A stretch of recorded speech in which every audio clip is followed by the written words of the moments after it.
दिल्ली के लोग अपना बकाया बिल देना चाहते हैं, ये हमको पिछले कुछ दिनों में पता लगा। हमारे से पहले की सरकारों ने छोटे छोटे घरों में भी लाखों रुपए के पानी के बिल भेज दिए थे, केवल उनको डराने के लिए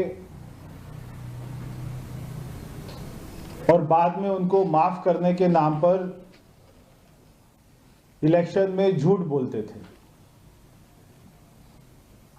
हमारी सरकार बनने के बाद में हजारों शिकायतें हमको दिल्ली के हर कोने से मिली कि हमारे घरों में लाखों रुपए के पानी के बिल आ गए हैं। केजरीवाल जी और उनके मंत्री जब भी कहते थे कि आपको बिल जमा कराने की जरूरत नहीं है, इसका मतलब ये नहीं होता था कि लोगों का बिल जीरो हो जाता था।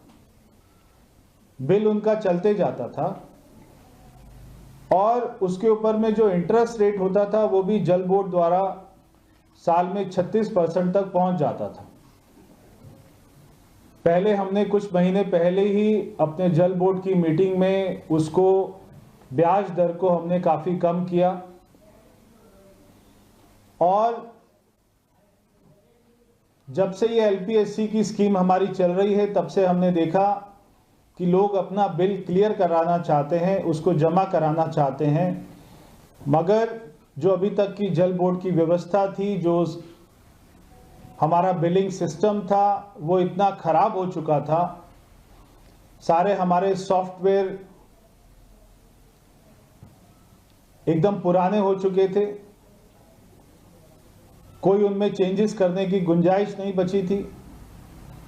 अब हम धीरे धीरे अपने सॉफ्टवेयर को भी अपग्रेड कर रहे हैं, पूरे सिस्टम को नया कर रहे हैं और धीरे धीरे पानी के बिलों का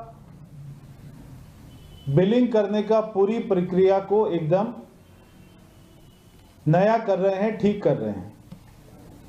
मैं आपको कुछ जानकारी देना चाहता हूं कि जो हमारे डोमेस्टिक कस्टमर थे, ऐसे लोग जिनका पानी का बिल बकाया था, ऐसे लोग 14,68,000 14,68,000 लोगों का पानी का बिल बकाया था। ये स्कीम जो कल 31 जनवरी को खत्म होनी है 100% वाली, अभी तक 3,30,000 लोग 14,68,000 लोगों में से यानी कि 20% से ज्यादा लोगों ने इसका फायदा उठा चुके हैं। जो टोटल एलपीएससी अमाउंट था डोमेस्टिक कस्टमर का, वो लगभग 11,011 करोड़ रुपया था। उसमें से जो लोगों ने फायदा उठा लिया है उनका 1493 करोड़ 1493 करोड़ 1493 करोड़ ये उनका माफ हो चुका है। टोटल प्रिंसिपल अमाउंट जो था वो था 5,057 करोड़। अभी तक कल शाम तक जल बोर्ड को 430 करोड़ रुपया इसमें आ चुका है। मैं दिल्ली की जनता का धन्यवाद भी करना चाहता हूं और हमारे पास में कल मैं जेडआरओ ऑफिस गया। पीछे कुछ दिनों से हमको शिकायत मिल रही थी कि जो मीटर रीडर होते हैं वो लोगों के घरों में जाकर उनको तंग कर रहे हैं और उनसे बहुत सारी हमको शिकायतें मिली। तो मैं खुद जाकर कल ज्यादातर कार्यालयों में जाकर मैंने देखा और जहां पर भी मुझको व्यवस्था ठीक नहीं लगी, हमने ऐसे 3 जेडआरओ को और 1 एएसओ को सस्पेंड किया। अगर आगे भी हमको ये शिकायत मिलेगी तो आगे भी जो भी भ्रष्ट लोग हैं, जो भी भ्रष्ट अधिकारी हैं उन पे ये कार्रवाई हमारी जारी रहेगी। हमारे जो जनता के प्रतिनिधि हैं, विधायक हैं, निगम पार्षद हैं, सांसद, वहां से भी हमको बार बार ये बात आई कि आप इस स्कीम को एक्सटेंड कर दीजिए। बहुत सारी RWA ने भी हमको लिखित रूप में ईमेल के माध्यम से हमारे ऑफिस में ये रिक्वेस्ट किया कि आप इस स्कीम को एक्सटेंड कर दीजिए। स्कीम को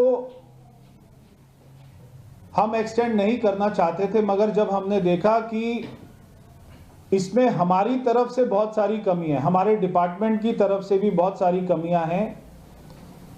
कल जब मैं गया ZRO ऑफिस में, जहां पे लोग बिल को क्लियर कराने पहुंचे थे, तो मैंने देखा कि सुबह 8:30 बजे से ही 100 की लाइन वहां पर लगी हुई थी। 100 नंबर में लोग खड़े हुए थे 8:30 बजे से पैसा लेकर कि हम अपना बिल जमा कराने आए।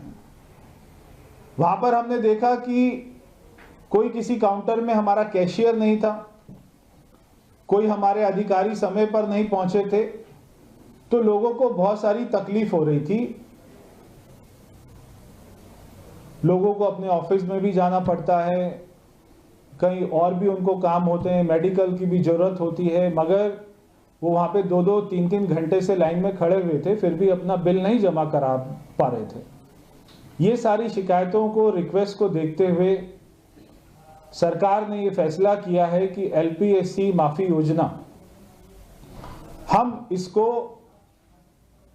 केवल पहली बार एक्सटेंशन दे रहे हैं और आखिरी बार दे रहे हैं, ताकि पूरे सिस्टम को ठीक किया जाए, हमारे बिलिंग सिस्टम को ठीक किया जाए। जब लोगों तक हम ठीक रूप से बिल ही नहीं पहुंचा पाएंगे तो लोग उसको देंगे कैसे? जब हमारे ऑफिस की व्यवस्था ठीक नहीं होगी तब लोग अपने बिल को क्लियर कैसे करा पाएंगे? ये सारी बातों को देखते हुए 15 अगस्त तक हमने इस स्कीम को एक्सटेंड कर रहे हैं। सरकार,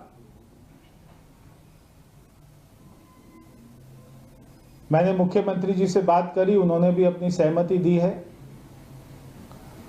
15 अगस्त तक LPSC माफी योजना को हम आगे बढ़ा रहे हैं। मैं सारे दिल्ली के लोगों से कहना चाहता हूं कि जो अपने बिल को क्लियर कराना चाहते हैं, कृपया हमारी योजना का लाभ उठाएं और 15 अगस्त तक इंतजार ना करें। कृपया अपने बिल की जांच करवाएं और उसको जितना हो सके उतना जल्दी क्लियर कराएं। इसके लिए हम हमारे बिलिंग सिस्टम को पूरी तरीके से ठीक करेंगे। हम लोगों का KYC भी करा रहे हैं, ताकि पूरा सिस्टम हमारा अपडेटेड हो जाए। हर उपभोक्ता की जानकारी वो हमारे ऑफिस में रहे, उनका मोबाइल नंबर, उनके घर का एड्रेस वो ठीक से मैच हो जाए। अगर कोई घर में जिसके नाम पर उनका कनेक्शन है, उनकी डेथ हो जाती है या वो अपने मकान को शिफ्ट कर लेते हैं, नए लोग आ जाते हैं, तो वो पूरा सिस्टम एक बार अपडेट हो जाए। जो हमारे ZRO कार्यालय हैं, जहां पर बिल ये जमा होते हैं और उनके शिकायत वहां पर सुने जाते हैं, हम उसको अच्छे से अपग्रेड कर लें। अगर वहां पे कैशियर एक है तो उसकी संख्या बढ़ाएं। हमने कल देखा कि वहां पे जो लोग कैश लेके आ रहे थे, तो जो कैशियर था वो खुद ही अपने हाथ से काउंट कर रहा था, उसके लिए वहां पर कोई भी मशीन की व्यवस्था नहीं थी। तो वहां पर पैसे को काउंट करने वाली मशीन भी रखी जाए। मगर कैश के ऊपर में हम इसको बिल्कुल भी प्राथमिकता नहीं देते हैं। लोग बिल को ऑनलाइन जमा कराना चाहते हैं, मगर ऑनलाइन में भी उनको बहुत सारी तकलीफ आ रही है। तो हम पूरे अपने सिस्टम को ठीक करके लोग ज़्यादा से ज़्यादा पेमेंट को ऑनलाइन जमा करा सकें, इसके ऊपर में हमारा जोर रहेगा। 100% लोगों को पूरा बिल मिले आने वाले समय में, खाली एक उनको मैसेज ना आए व्हाट्सएप के ऊपर में, मोबाइल के ऊपर में, उनको पूरा बिल हो, ताकि उनको समझ में आए कि कितने सालों से उनका बिल पेंडिंग है, कितना एलपीएससी अमाउंट है। और मैं लोगों से एक और बात कहना चाहता हूं, अगर आप अपने मीटर को यूज नहीं कर रहे, अगर आप अपने पानी को यूज नहीं कर रहे, बहुत सारे लोग अपने गांव चले जाते हैं, छुट्टियों पर चले जाते हैं और 4-4, 6-6 महीना, साल तक, तो ऐसे भी बहुत सारे लोगों की शिकायत मिलती है कि हमने 1 साल पानी का यूज नहीं किया है, फिर भी हमारा बिल आ गया है। मैं वो सारे लोगों से कहना चाहता हूं, उपभोक्ताओं से कहना चाहता हूं कि जब भी आप अपने पानी को, आपको लगता है कि साल 6 महीना यूज नहीं करेंगे, कृपया अपने कनेक्शन को सस्पेंड करा दीजिए। अगर आप की कोई एप्लीकेशन नहीं आती है हमारे ऑफिस में, तो वो आपका मीटर चलता रहता है और जो आपके पुराने बिल होते हैं उसी के एवरेज से वो आगे का बिल आपका बनता रहता है।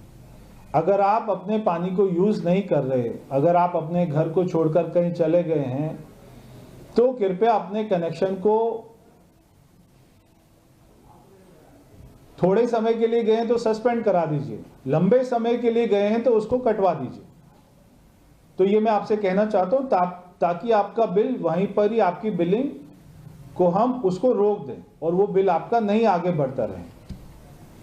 और इसी के साथ में भी हर विधानसभा में हमारे कैंप लगाए जाएंगे, जहां पे अगर किसी को भी बिल के लिए अपनी समस्या है और उसको लगता है कि उसका बिल ज़्यादा आ गया है, तो जैसे लोक अदालत लगती है वैसे ही हम पानी की लोक अदालत लगाएंगे। उसमें कोई एक आदमी नहीं रहेगा, 2-3 लोगों की कमेटी बनाएंगे और अगर ऐसा हमको वहाँ पर कमेटी के सामने ध्यान आता है कि बिल उनके इन्फ्लेटेड हैं, बिल उनके बढ़कर आ रहे हैं, तो वहाँ पर उसका समाधान किया जाएगा पूरे। और इसी के साथ साथ हम अपने कस्टमर को बैंकिंग सुविधा भी देना चाहते हैं। जब ये कैंप लगाए जाएंगे तो हमारे जेडआरओ ऑफिस में, वहाँ पर हम कोई भी नेशनलाइज बैंक के साथ में टाई अप करके वहाँ पे बैंक का भी काउंटर, उनका भी आदमी बैठे, ताकि ये जो 15 अगस्त तक को आज उनको मौका मिला है बिल जमा कराने का, तो वो आसान किश्तों में भी अपने बिल को जमा करा सके। ये जो आने वाले 6-7 महीने उनको मिले हैं, अगर किसी आदमी का बिल 20,000 रुपया है और उसको वो 7 महीने में थोड़ा थोड़ा करके जमा कराना चाहता है, तो वो बैंक से भी सुविधा ले सकता है। वरना हमारी स्कीम भी ये कहती है कि वो अपने बिल को थोड़ा थोड़ा करके, और अगस्त तक अगर एक बार में उसको जमा नहीं कराना तो थोड़ा थोड़ा करके उसको जमा करवा दे। तो बहुत सारी खामियां जब हमारी सरकार बनी तो हमको मिली। पूरे सिस्टम को ठीक करना, सारे हमारे जेडआरओ ऑफिस को ठीक करना, उनके नीचे जितना स्टाफ है उसको ठीक करना, जनता को कोई तकलीफ नहीं होनी चाहिए, ये हमारी प्राथमिकता है। जो हमारे उपभोक्ता हैं उनको साफ पानी मिले, उनको पर्याप्त पानी मिले, ये हमारी सरकार की प्राथमिकता है। उनका बिल जो उनको मिले वो पूरा उनको ठीक से समझाया जा सके। तो आज, और इसी के साथ में जो हमारे नॉन डोमेस्टिक कस्टमर हैं, जो सारे कमर्शियल कैटेगरी में आते हैं, हम उनके लिए भी 100% एलपीएससी माफ करने की योजना लेके आ रहे हैं। उसको भी बहुत ही जल्दी, हफ्ते 10 दिन में हम उसको शुरू कर देंगे। पहले ये स्कीम केवल डोमेस्टिक कस्टमर के लिए थी, अभी नॉन डोमेस्टिक कस्टमर, जिसमें hotels, shopping mall, hospitals, school, college, university, सरकारी बिल्डिंग, सरकारी डिपार्टमेंट, ये सारे लोग आते हैं। हम 100% एलपीएससी माफ करने की योजना, जो हमारी दूसरी कैटेगरी है नॉन डोमेस्टिक की, उसके लिए भी लेकर आ रहे हैं, ताकि उनका प्रिंसिपल अमाउंट केवल 2-2.5 हजार करोड़ रुपया है। तो ये पैसा भी जल बोर्ड को प्राप्त हो, और ये पैसा आने के बाद में दिल्ली में जो एसटीपी प्लांट बनाए जा रहे हैं, दिल्ली में जो सीवर लाइन का कनेक्शन बढ़ाया जा रहा है, पूरे दिल्ली को, सारी कॉलोनियों को, गांव को सीवर लाइन से जोड़ा जा रहा है ताकि एसटीपी प्लांट तक उनका पूरा सीवर पहुंचे और हमारी यमुना मैया को हम अगले इलेक्शन से पहले साफ कर सकें। तो इस पैसे को वहां पर यूज किया जाएगा। इसलिए मैं दिल्ली के लोगों से एक बार फिर से सबसे पहले आपका धन्यवाद करता हूं कि आपने इस स्कीम में बहुत ही बढ़ चढ़कर भाग लिया। आप अपने बिल को क्लियर कराना चाहते हैं ताकि आपको भविष्य में आपके होने वाले कोई भी प्रॉपर्टी की रजिस्ट्री या कोई भी डॉक्यूमेंट्स में आपको दिक्कत ना आए, या भविष्य में आपका पानी का कनेक्शन ना कटे। इसलिए आप अपने बिलों को समय पर, यानी कि 15 अगस्त तक हम इस स्कीम को बढ़ा रहे हैं, तब तक आप अपने बिलों को जमा कराएं। अगर बिलों में कोई आपको दिक्कत लगती है, आप उसका कोई जस्टिफिकेशन चाहते हैं, उसके लिए कैंप लगाए जाएंगे, वहाँ पे लोग बैठेंगे, आपको बैंकों के लोन की सुविधा मिलेगी, आसान किस्तों पर जमा करा पाएंगे। तो 15 अगस्त तक एलपीएससी की योजना को बढ़ा रहे हैं। बहुत बहुत धन्यवाद। सर, ये जो पानी की लोक अदालत की आप बात कर रहे हैं, इसके लिए कोई टाइम फ्रेम डिसाइड हुआ है, कब तक ये शुरू की जाएगी? इसके लिए अभी कौन कौन इसमें कमेटी में होंगे सदस्य, उसके ऊपर में जल बोर्ड की अगली मीटिंग में बात होगी और उसके बाद में इसको शुरू करेंगे। और क्योंकि अभी हमने काफ़ी समय दिया, हम इसको 31 मार्च तक नहीं बढ़ा रहे, हमने इसको जो है जून, जुलाई, अगस्त, तो आज से 7 महीने का समय हमने और दे दिया दिल्ली की जनता को। तो 4-5 महीना मैं समझता हूँ कि लोक अदालत सारे जडर ऑफिस में लगेंगी, सारी विधानसभाओं में लगेंगी। और क्योंकि आपने पीछे देखा होगा 2 महीना पहले दिल्ली सरकार ने अपने डीएम का जो हमारा पूरा एरिया था उसको भी हमने चेंज किया है।